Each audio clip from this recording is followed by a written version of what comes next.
Okay, beginning chapter 11, Saudi Prince Mohammed Atta. To pierce the veil of the official story about the terrorist conspiracy and arrive at something better resembling the truth required a little understanding about what it is that spies do. They do a lot of things, but one of the things they do before going out to do those things they do is to create for themselves a legend, a cover story, a lie that holds together long enough to let them slip away. Saying spies create legends is just a polite way of saying that they lie, habitually, regularly, reflexively, and for a living. It is a craft. They are professionals. They do it well. This creates a bit of a problem for us civilians. No one likes to think of themselves as someone who can be successfully lied to, a sucker, but we all can, and we all have been. So it's important that we admit the possibility that when it comes to Mohammed Atta, as the Fire Sign Theater puts it memorably, everything you know is wrong. The government's explanation of Atta as a fanatic Islamic fundamentalist was, as we've seen, fraying at the edges. So just for a moment, we're going to assume that we've been successfully lied to about Atta and put aside everything we've been told. We're going to pretend Mohammed Atta wasn't the wild-eyed religious zealot we've been told he is, and see if that clears up any of the many anomalies about the official explanation of who he was. What if, instead of a xenophobic Islamic fundamentalist, Mohammed Atta had been a prince, a Saudi prince? If that idea makes you feel you've slipped down the rabbit hole, don't worry, you've got company. Before we'd finished tracking down people who we discovered had been close to the terrorist ringleader in the U.S., we'd been continuously amazed at the sheer rich pageantry of corruption, criminal activity, and deviant behavior they exhibited.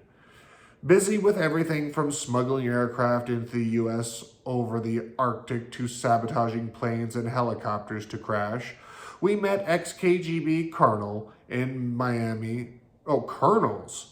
We met ex-KGB colonels in Miami working for the Russian mob, heard about a Saudi prince and his entourage at loose ends at an Air Force base near Pensacola, while a helicopter that President Roosevelt gave his father, King Faisal, was repaired. We learned of wineries in South Africa owned by members of the family of the Prime Minister of the Bahamas, $1 million loans to televangelist Jerry Falwell that he'd forgotten to repay, bugged phones, double agents, a mysterious Pakistani with State Department connections flying daily to Havana, and an ex-CIA pilot who used to fly U-2s over Russia. Atta's U.S. associates were responsible for or involved in a Learjet seized in Orlando by Uzi-toting DEA agents with 43 pounds of heroin on board, with its pilots taking unconcernedly on his cell phone, while agents leveled their guns, suspected skullduggery in the Mormon temple in Orlando, a gold mine in the Caribbean, high technology smuggling out of Southwest Florida, missionary flights to Havana carrying not the word of God, but bagfuls of gold Rolexes for sympathetic Cuban officials who already had Bibles for interest. Wait a minute.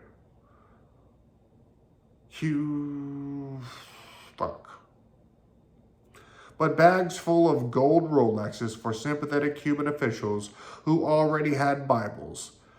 The interesting part-time job of chief pilot for Venezuela's Air Force One, robot planes at the Venice airport, and a really tall blonde woman whose parents were KGB. For somebody looking to go unrecognized, Atta knew a lot of people, far from being the secretive ringleader of a lone cadre, which slipped through Europe and America unnoticed. Atta moved in some pretty interesting circles. Compared to some of the bizarre lives we will soon be witnessing, the idea of Atta as a Saudi prince doesn't seem too over the top. There is even evidence that he may have been using as one of his cover stories or legends. Atta's flight instructor at Huffman Aviation told another student pilot, Dr. Anne Greaves, an English osteopath, that Mohomed Atta had connections with the Saudi royal family and that Atta's status as a member of the Saudi elite warranted him having a full-time bodyguard, Marwan, with him at all times in the U.S. The revelation was buried in the news right after 9/11. It resurfaced later in an Australian Broadcasting Corps investigative program, Four Corners, a down under 60 minutes. Anne Greaves' lifelong passion for aviation led her into pursuing her dream of learning to fly at Huffman Aviation. She was there at the same time as Mohomed Atta and Marwan al-Shehi were there. When I checked with my instructor,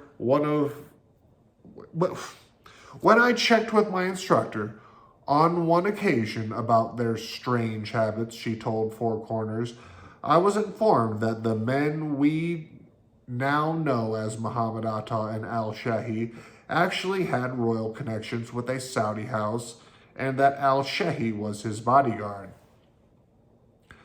Australian TV correspondent Liz Jackson attempted to pin down details.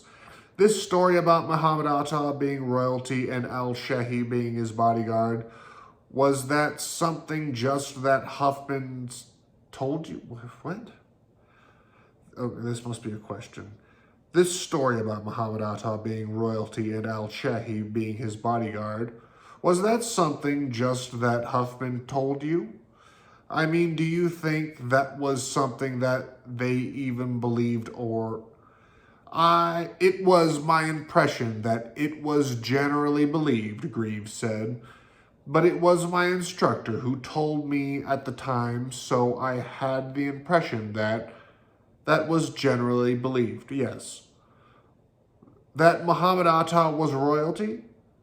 That he had some connections of the royal house of Saudi? Yes. And al-Shehi was his bodyguard? That is what I was given to understand. So in a way, it made sense to me that they were always two, because I never saw al-Shehi take the controls of the aircraft. It was always Mohomed Atta, but nevertheless, al-Shehi always accompanied him on his flying lessons. This is amazing testimony from an eyewitness with no visible axe to grind. If a student pilot at the school had a bodyguard flying with him at all times during flight training, this detail could not have been missed by a school's owner. The show's host asked Rudy Deckers, now, there have been some stories that he presented himself as an Arab prince. Is that correct? Well, no, Deckers replied. If he was a prince, yes or no, I can't state that because we never heard them talking about that. We never heard anything. We have heard that one of my students who was here in the same time that Atta and al-Shehi was here, and I think it was Miss Greaves, that she stated in the London newspaper that he was a prince and that their clothing was expensive and that al-Shehi was his bodyguard. Nothing of that we have seen here in the 5 months they were here, continued Deckers. They were absolutely low profile. They clothed themselves like we all do. They were just there in jeans, sneakers, a regular American. Jeans, sneakers, regular American. It sounded nice, but it wasn't true. Numerous witnesses said otherwise, like Bob Gaff, a Huffman flight instructor, who told reporters in interviews the day after the attack what a sharp dresser Atta was.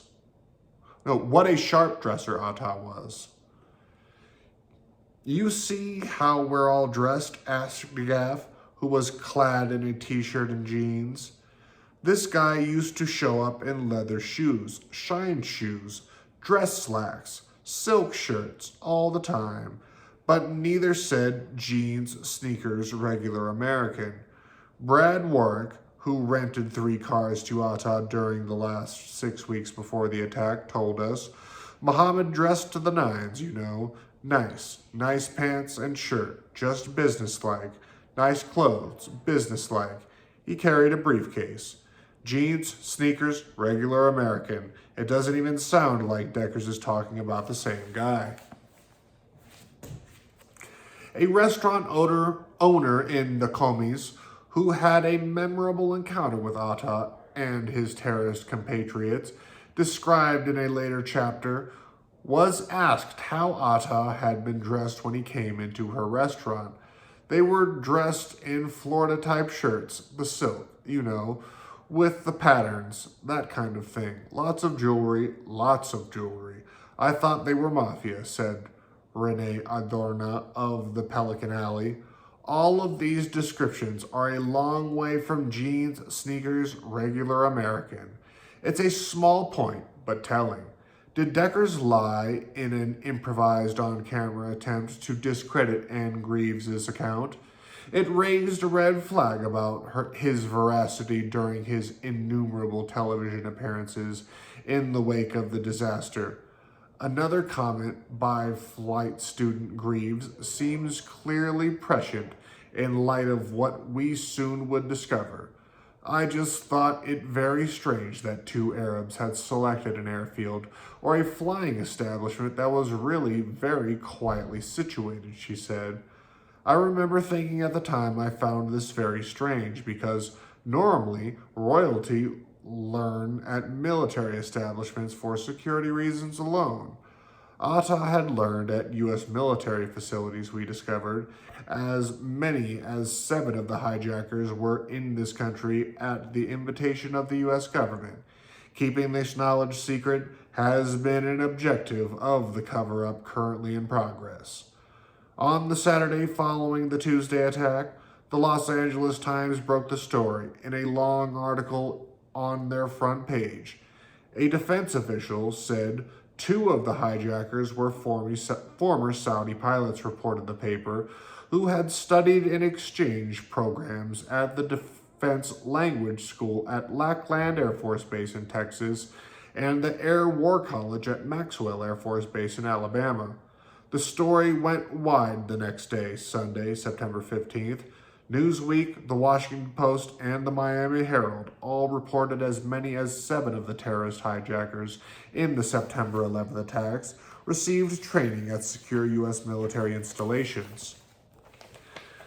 2 of 19 suspects named by the FBI, Sahid al-Ghamdi and Ahmed al-Ghamdi, have the same names as men listed at a housing facility for foreign military trainees at Pensacola. 2 others, Hamza al-Ghamdi and Ahmed al-Amni, have names similar to individuals listed in public records as using the same addresses inside the base, the Washington Post reported. In addition, a man named Sahid al-Ghamdi graduated from the Defense Language Institute at Lackland Air Force Base in San Antonio, while men with the same names as 2 other hijackers, Mohomed Atta and Abdulaziz Alamari, appear as graduates of the U.S. International Officers School at Maxwell Air Force Base, Alabama, and the Aerospace Medical School at Brooks Air Force Base in San Antonio, respectively, the Post said. According to the Post, 7 of the suspected hijackers had been in the U.S. receiving military training, Newsweek said. U.S. military officials gave FBI information suggesting that 5 of the alleged hijackers received training in the 1990s at secure U.S. military installations. 3 of them listed their addresses on driver's licenses and car registrations as an address on the base of the Pensacola Naval Air Station, which houses foreign military flight trainees. Pentagon spokesman Colonel Ken McClellan said a man named Mohomed Atta had once attended the International Officers School at Maxwell Air Force Base in Montgomery, Alabama, reported USA Today. Mohomed Atta attended International Officers School at Maxwell Air Force Base in Alabama, and Islamic fundamentalist learning snappy salutes in the Officers Club. This is a huge chunk of inconvenient knowledge.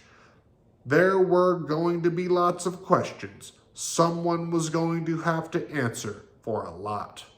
But Atta is a fairly common surname in the Middle East. The Post quoted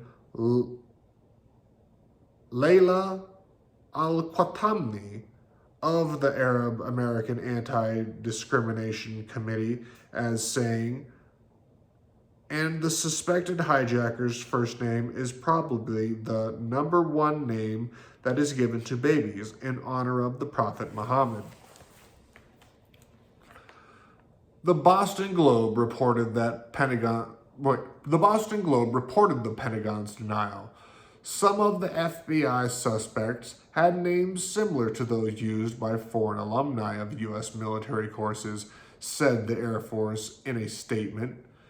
Discrepancies in their biographical data indicate we are probably not talking about the same people.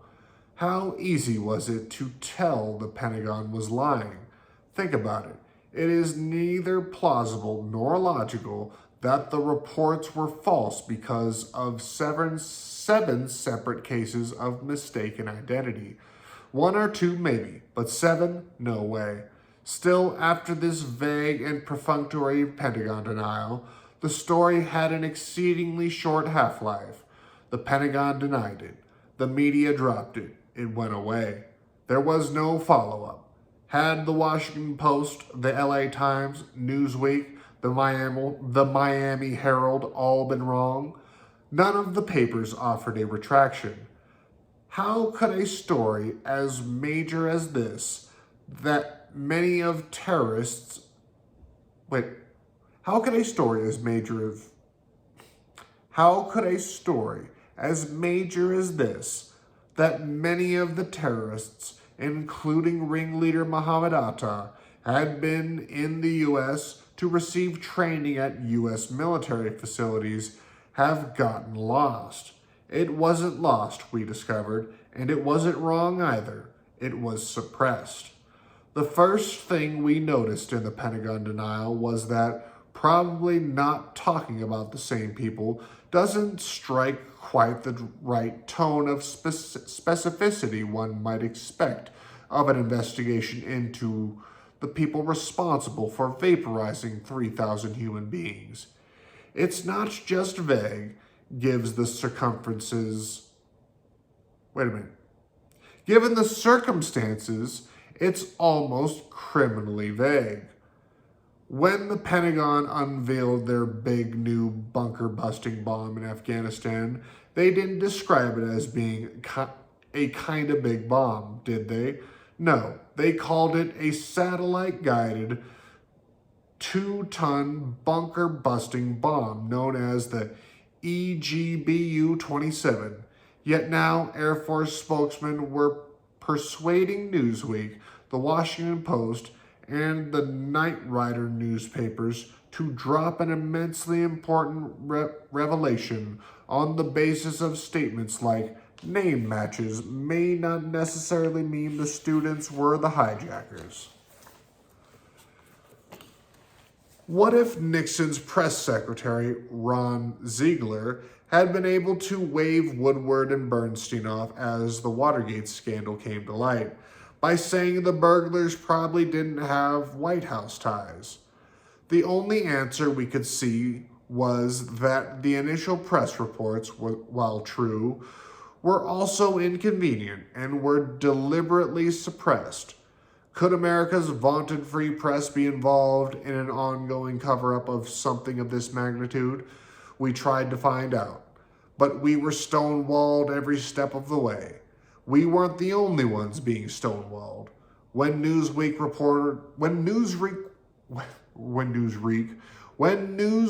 reported that 3 of the hijackers received training at Pensacola Naval Station in Florida, home state Senator Bill Nielsen fired off a fax to his friend, Attorney General John Ashcroft, demanding to know if it were true. The senator has still not received a reply, we heard from his spokesman, when we called his office 11 months later. In the wake of those reports, we asked about the Pensacola Naval Air Station, but we never got a definitive answer from the Justice Department, stated the senator's press spokesman. So we asked the FBI for an answer, if and when they could provide us one. Their response to date has been that they are trying to sort through something complicated and difficult. Speaking for Senator Nelson, concluding the spokesman, we still do not know if 3 of the terrorists trained at one time in Pensacola or not. From the spokesman's somewhat wry tone, we understood that he didn't expect Attorney General Ashcroft to respond to Senator Nelson's request until hell freezes over and Ashcroft skates down from heaven to test the ice. If a home state senator couldn't get a response, there was little chance that we could. Still, we called the Pentagon and spoke to a major in the Air Force's Public Affairs Office who had been involved, she said, in crafting and disseminating the original Pentagon denial to the press. She was the public information officer who read the Air Force denial to the media, so she was familiar with the question, she told us, and she offered to help us achieve clarity. Biographically, they are not the same people, she explained patiently, using the same language contained in the Air Force's press release. Some of the ages are 20 years off. Some of the ages? Could she be perhaps just a little more precise? Negative. Let's make this real simple, we said. We're only asking about one of the 7 purported terrorists reported to have received military training in the U.S., Mohomed Atta. Was she saying that the age of the Mohomed Atta who had attended the Air Force's International Officer School at Maxwell Air Force Base was different than that of terrorist ringleader Mohomed Atta? Not exactly, she admitted. She could not confirm that in this specific instance they had different ages. What she could do was once again deny that the International Officer School attendee named Mohomed Atta had been the Mohomed Atta who piloted a passenger plane into the World Trade Center. However, she could offer no specifics for her assertion and repeatedly declined requests for biographical data about the Mohomed Atta who had trained at Maxwell Air Force Base. None of this kept her from shamelessly soldiering on. Mohomed is a very common name, she said. It was indeed, we told her, making one final effort. We said we would be happy to help the Pentagon's investigative effort, especially since they were busy with other concerns. We offered to take it upon ourselves to track down Mohomed Atta, who had attended the Air Force's International Officer School, to confirm, once and for all, that he was not the Mohomed Atta said to have flown a jetliner into the side of a skyscraper in Manhattan. All she had to do was tell us where the Mohomed Atta, who had attended International Officer School at Maxwell Air Force Base, was from. We would take it from there, solve the mystery at no cost. I don't think you're going to get that information, the spokeswoman stated flatly. Still, we pressed her again, and probably to the point of rudeness, to provide a few lonely specifics, and we were rewarded when she finally said, in exasperation, "I do not have the authority to tell you which terrorists attended which schools." It was hard to read this as anything other than a backhanded confirmation when she said that she didn't have the authority. The clear implication was that someone else does. Somewhere in the Defense Department, a list exists with the names of the September 11th terrorists who received training at U.S. military facilities. She just didn't have the authority to release it. End of story. She didn't have the authority to release an end of story. One obvious reason for this cover-up would be sparing the Pentagon the embarrassment of having to admit that some of the terrorists, including the ringleader Atta himself, had only been in the U.S. to begin with to receive U.S. military training. But this may not be the most important consideration, which is why we've placed the story of Atta as Saudi prince alongside reporters that the terrorists received military training at secure U.S. bases. Anyone receiving training in U.S. military programs, we learned, would not fit the portrait of a fanatical Islamic fundamentalist that's been painted of Mohomed Atta. Gaining admittance to the International Officers School at Maxwell Air Force Base in Montgomery would have required Atta to be extremely well connected with a friendly Arab government. We learned just how well connected and well placed foreign nationals who attend International Officer School after finding the resume of Colonel and Staff Pilot Mohammed Ahmed Hamel al-Qabazi, an International Officer School graduate from the United Arab Emirates, posted on the internet. Currently, his resume stated he was a defense, military, naval, and air attaché at the United Arab Emirates Embassy in Washington. After serving stints in his country's embassy and security division as chief of intelligence, and in the United Arab Emirates Security Division Air Force Intelligence and Security Directorate as security officer, it's safe to say that Mr. al-Qabazi is pretty dialed in the UAE, and the furthermost thing from a terrorist. He's a member of the Arab elite. It even looks like he's a spook. But not a terrorist? So was Mohomed Atta, and because he was, we're in a whole different ballgame than the one they've been announcing from high overhead in the Pentagon booth. We heard from someone who works on Maxwell Air Force Base in Montgomery, the former wife of a CIA pilot. I have a girlfriend who recognized Mohomed Atta. She met him at a party at the Officers Club, she told us. The reason she swears it was him here is because she didn't just meet him and say hello. After she met him, she went around and introduced him to the people that were with her, so she knows it was him. Saudis were a highly visible presence at Maxwell Air Force Base, she said. There were a lot of them living in an upscale complex in Montgomery. They had to get all of them out of here. They were all gone the day after the attack. Just like that. We'll do chapter 12 tomorrow. The Saudi cover.